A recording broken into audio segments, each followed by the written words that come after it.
everyone, this is Jyoti from Daksh Academy Ladwa, and in this class we will discuss about the very informative topic of life science, that is vitamin B. ठीक है, चलिए इससे पहले वाली videos में हम vitamin की intro class कर चुके हैं, विटामिन ए के बारे में पढ़ चुके हैं, विटामिन सी एंड डी के बारे में पढ़ चुके हैं एंड विटामिन ई एंड के बारे में पढ़ चुके हैं। ठीक है, इस विटामिन की सीरीज़ में एक लास्ट जो हमारा टॉपिक बचता है दैट इज़ विटामिन बी।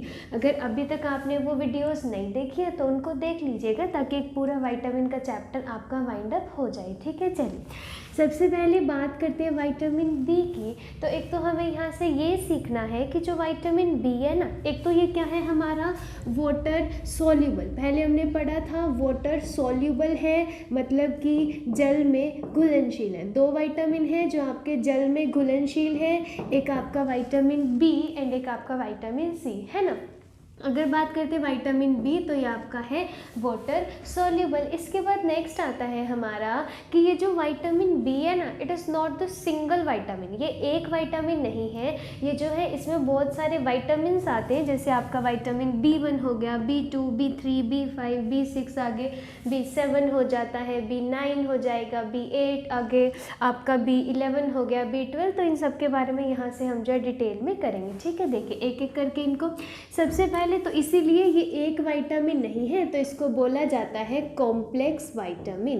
ये क्या है, विटामिन का पूरा ग्रुप है तो इसको क्या बोला जाता है, कॉम्प्लेक्स विटामिन। ठीक है, विटामिन बी से एक और क्वेश्चन याद रखेंगे कि जो विटामिन बी है मतलब ऐसा कौन सा विटामिन है जिसमें नाइट्रोजन पाया जाता है, तो आंसर आ जाता है विटामिन बी। क्या पाया जाता है इस विटामिन में, आपका नाइट्रोजन। ठीक है, चलिए अब एक एक करके इनके बारे में पढ़ते हैं। सबसे पहले आता है आपका विटामिन B1। ठीक है, विटामिन B1 तो पहले सीखिए इसका केमिकल नेम क्या हो जाएगा। डायरेक्ट पेपर में आया हुआ क्वेश्चन है तो वो हो जाता है हमारा थायमीन। क्या हो जाएगा, थायमीन। विटामिन B1 का केमिकल नेम क्या हो जाएगा आपका, थायमीन। दूसरा क्वेश्चन आता है कि विटामिन B1 के सोर्सेज क्या है, यानी किससे आपको विटामिन B1 मिलेगा। तो सिंपल सा याद रखिएगा, जितने भी टाइप के बीज होते हैं, जितने भी तरह के सभी प्रकार के बीज हैं उससे हमें क्या मिलता है, विटामिन B1। नेक्स्ट आता है कि ये जो विटामिन B1 है इसके फंक्शन क्या है या इसके कार्य क्या है। तो सबसे पहले तो याद रखेंगे कि जो विटामिन B1 है ना, ये किस में हेल्प करता है, मेटाबॉलिज्म में, यानी कि उपापचयी क्रिया में हेल्प करते हैं। नेक्स्ट अगर बात करूँ आपका मस्कुलर एक्टिविटी मतलब चलने फिरने में क्या करता है, हेल्प करता है। ठीक है, इतना समझ में आ जाएगा। नेक्स्ट अगर बात करूँ यहाँ से एक दो तीन क्वेश्चन और याद रखिएगा कि जो चावल के छिलके होते हैं अगर वो उतार दिए जाते हैं तो उसमें भी क्या नष्ट हो जाता है, वहाँ से आपका विटामिन B1। ठीक है, जो या ऐसे याद कर लीजिएगा कि चावल को धोने से कौन सा विटामिन नष्ट हो जाता है, तो आ जाएगा विटामिन B1। चावल को धोने से उसके ऊपर से विटामिन B1 नष्ट हो जाता है। और जो अनाज है, अनाज के छिलकों में भी कौन सा विटामिन आपका प्रेजेंट होता है, तो आपका आ जाएगा विटामिन B1। ठीक है, अनाज के छिलकों में आपका विटामिन B1। नेक्स्ट आता है आपका कि अगर विटामिन B1 की कमी हो जाए बॉडी में तो उससे कौन सी डिसीज़ होती है, very very important, that is beri. क्या हो जाती है भाई, बेरी, जिसमें भूख कम लगना, चक्कर आना, तो ये सारे सिम्टम इसमें होते हैं। नेक्स्ट हमने बात की है मस्कुलर एक्टिविटी में हेल्प करेगा। तो अगर इसकी कमी हो जाती है तो सिंपल सी बात है मसल संबंधी आपको डिसीज़ यानी कि मांसपेशियों से संबंधी रोग होगा। मांसपेशियाँ एंठन बोलिए या मांसपेशियों से संबंधित रोग। ठीक है, चलिए विटामिन B1 इतना समझ में आ जाएगा। इससे जो जो इम्पोर्टेंट क्वेश्चन बनते हैं, एक तो सिंपल सा विटामिन B1 केमिकल नेम याद रखेंगे, थायमीन। दूसरा आपका सभी प्रकार के बीजों से मिलता है। नेक्स्ट मेटाबॉलिज्म में हेल्प करता है, मतलब हमारी बॉडी को एनर्जी वगैरह प्रोवाइड करना। मस्कुलर एक्टिविटी में हेल्प करेगा। अगर कमी मस्कुलर एक्टिविटी, एक और चीज़ याद रखिएगा कि एक्टिन एंड मायोसिन बनाने में भी हेल्प करता है। ठीक है, एक्टिन एंड मायोसिन ये दोनों आपका मसल मसल से ही रिलेटेड है।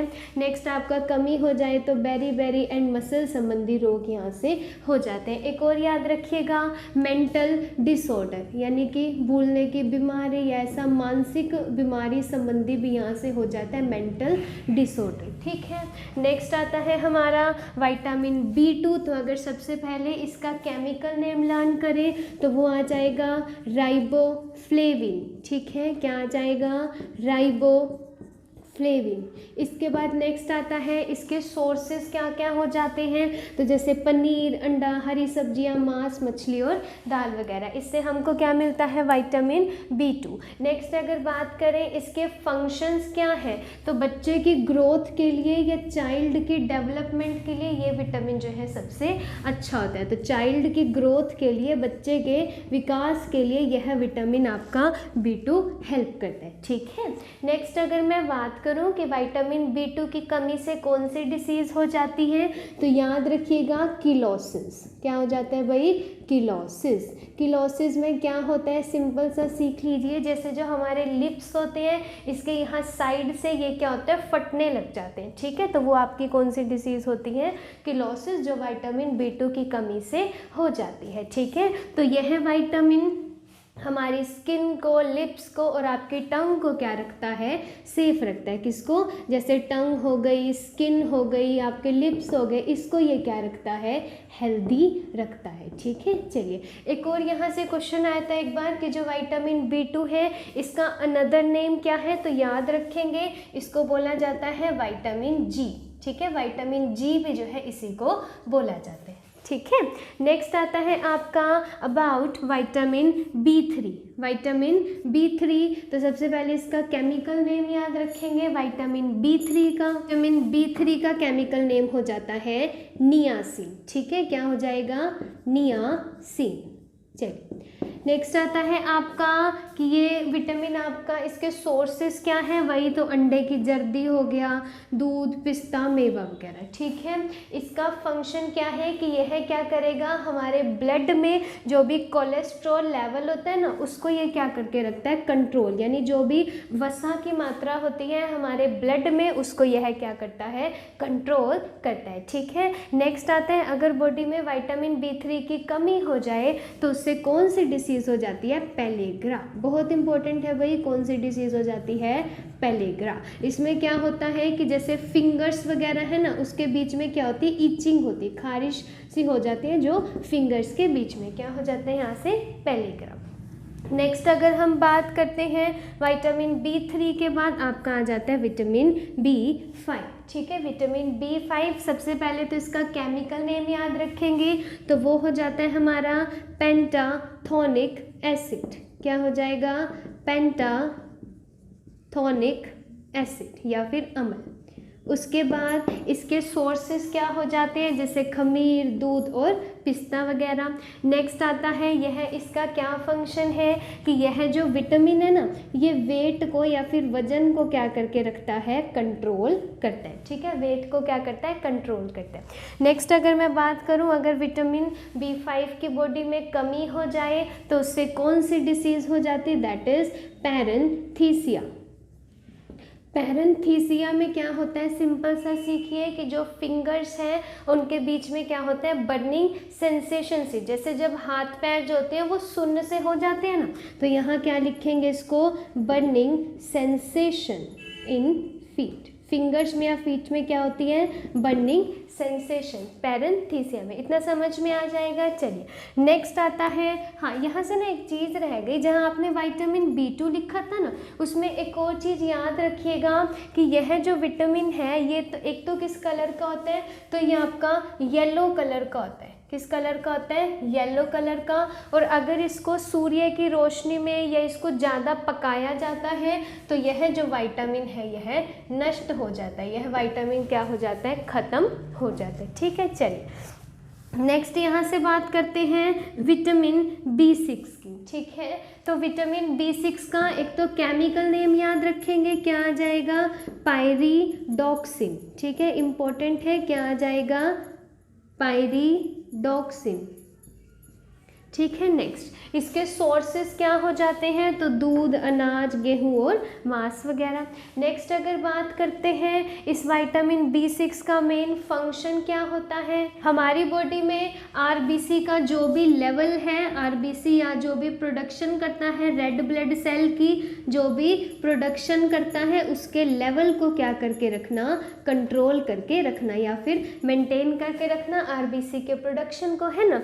नेक्स्ट आता है कि अगर इसकी कमी हो जाए तो यहाँ से ना याद रखिएगा जो 3 की टेबल है, जैसे एक तो B6, B9 और B12, तीनों में ही क्या होती है आपका आरबीसी या जो एनीमिया होता है, मतलब खून की क्या होती है, कमी होती है, ठीक है। तो यहाँ पर क्या हो जाता है, अगर विटामिन B6 की कमी हो जाती है तो याद रखेंगे माइल्ड एनीमिया, माइल्ड एनीमिया मतलब कि जो आरबीसी है उसकी प्रोडक्शन यानी आरबीसी बनना वो क्या हो जाता है, कम हो जाता है, ठीक है। तो विटामिन B6 में याद रखेंगे आरबीसी बनना जो होता है वो कम हो जाता है। यहाँ से एक और चीज़ याद रखिएगा, जहाँ आपने विटामिन B5 लिखा था उसके साथ विटामिन B5 को एक और नाम से जाना जाता है, दैट इज़ विटामिन P, ठीक है, विटामिन P। इतना समझ में आ जाएगा। This is all about vitamin B1, B2, B3, B5 and B6, ठीक है। चलिए हाँ, यहाँ से एक और क्वेश्चन याद रख लीजिएगा, जब विटामिन B6 की बात करी है तो इसकी कमी से क्या होता है, इसकी अगर कमी हो जाए तो बाल क्या हो जाते हैं, सफ़ेद हो जाते हैं। ये BC कैटेगरी में आते हैं कि बाल क्या हो जाना, सफ़ेद हो जाना, ठीक है। चलिए नेक्स्ट यहाँ से अब हम पढ़ते हैं about vitamin B7 and B9, उसके बाद आपका B12, ठीक है। एक आपका देखिए विटामिन B4 नहीं होता, इसके बाद विटामिन B8 नहीं होगा, B10 और एक B11, ये वाले विटामिन नहीं होते। बाकी ये जितने बच्चे हैं B6, इसके बाद B7 आ जाएगा, इसके बाद B9 और देन आपका B12, 3 विटामिन और बचते हैं, उनको पढ़ते हैं, ठीक है। चलिए ये जो विटामिन B5 लिखा ये तो एज इट इज़, जो विटामिन B3 है उसका केमिकल नेम होता है, मतलब सॉरी उसका अनदर नेम है विटामिन P, इसको थोड़ा करेक्ट कर लीजिएगा, सॉरी फॉर दैट। आपका विटामिन B3 का अनदर नेम है विटामिन P, B5 का नहीं है, B3 का है, ठीक है। चलिए नेक्स्ट यहाँ से अब हम पढ़ते हैं about vitamin B7, B9 and B12, ठीक है। यहाँ से पढ़ते हैं about vitamin B7, B9 and B12, ठीक है। देखिए यहाँ से अगर बात करते हैं विटामिन B7 की, सबसे पहले इसका केमिकल नेम क्या हो जाएगा, तो याद रखिएगा बायोटिन, इंपॉर्टेंट है बायोटिन। नेक्स्ट आता है विटामिन B7 को ही एक और नाम से जाना जाता है, इसको कहा जाता है विटामिन H, क्या कहा जाता है, विटामिन H, ठीक है। नेक्स्ट अगर मैं बात करूँ विटामिन B9 की तो इसका केमिकल नेम क्या हो जाएगा, folic acid, very very important, क्या हो जाता है, फॉलिक अम्ल, ठीक है।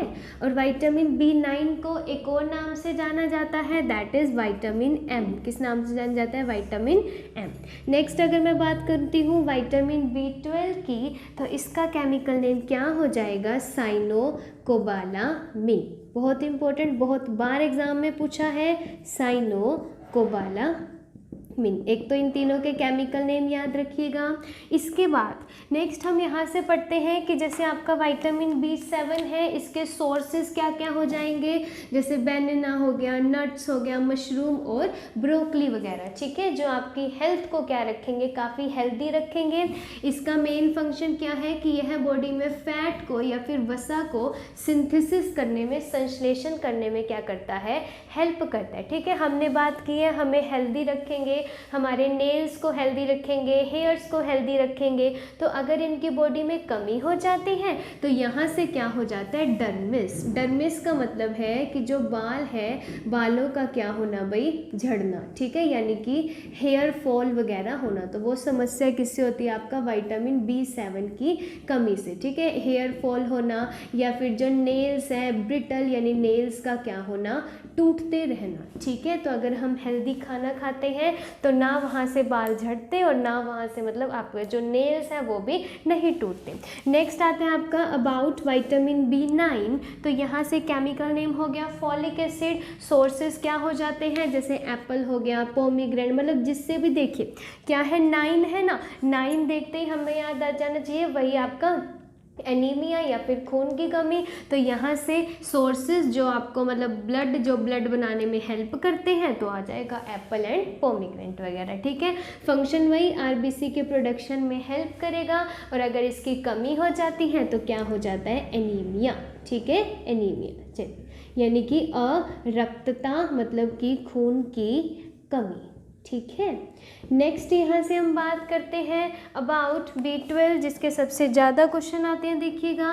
एक तो विटामिन B12, इसमें केमिकल नेम हो गया साइनोकोबालामिन। इसके बाद एक और यहाँ से इम्पोर्टेंट क्वेश्चन बनता है कि विटामिन B12 में कौन सा एलिमेंट प्रेजेंट होता है, तो आपका आ जाता है कोबाल्ट। क्या आता है, कोबाल्ट। और एक और क्वेश्चन आता है कि कैंसर उपचार में या कैंसर को ठीक करने में क्या यूज़ होता है, तो याद रखिएगा कोबाल्ट 60। क्या आ जाता है, कोबाल्ट 60। और ये जो कोबाल्ट है इसका एटॉमिक नंबर कितना होता है आपका, 27। एक ये याद रख लीजिएगा। तो यहाँ पर क्या प्रेजेंट है, देखिए आपका कोबाल्ट, ठीक है। और जितने भी मतलब जो भी मिल्क रिलेटेड प्रोडक्ट हैं, मिल्क प्रोडक्ट है, उनसे यह सबसे ज़्यादा हमको मिलता है। तो सोर्सेज वही देखो, कर्ड हो गया, दही, फैट मिल्क, मटन और एग वगैरह, ठीक है।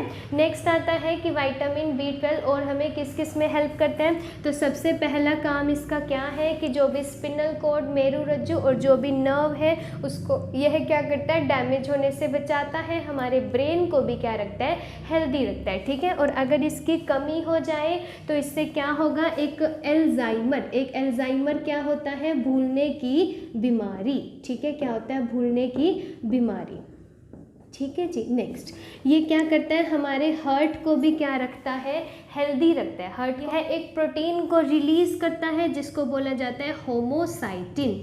ये याद रख लीजिएगा, होमोसाइटिन। जो आपकी आर्टरीज है, वेन्स है, उनमें ब्लड जो है इजीली फ्लो होता रहे, उसको विटामिन B12 क्या करता है, कंट्रोल करता है। एक और आता है कि यह हमारे मूड को क्या करता है, हैप्पी रखता है। जो विटामिन B12 है यह क्या करता है, हमारे मूड को यंग रखता है, हैप्पी रखता है। एक तरीके से एंजाइम को सीक्रेट करता है, दैट इज सेरोटोनिन, ठीक है। सेरोटोनिन जो हमें क्या देता है, खुशी प्रोवाइड करवाता है, ठीक है।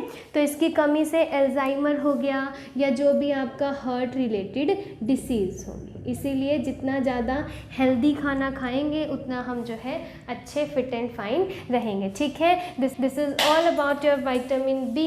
आई होप आपको क्लास अच्छी लगी होगी, लेक्चर अच्छा लगा हो। वीडियो को लाइक, शेयर एंड कमेंट कर दीजिएगा। एंड चैनल पर नए हैं तो चैनल को सब्सक्राइब कर दीजिएगा ताकि नई आने वाली नोटिफिकेशन आपको इजीली मिल जाए। Thank you, thanks for the watching.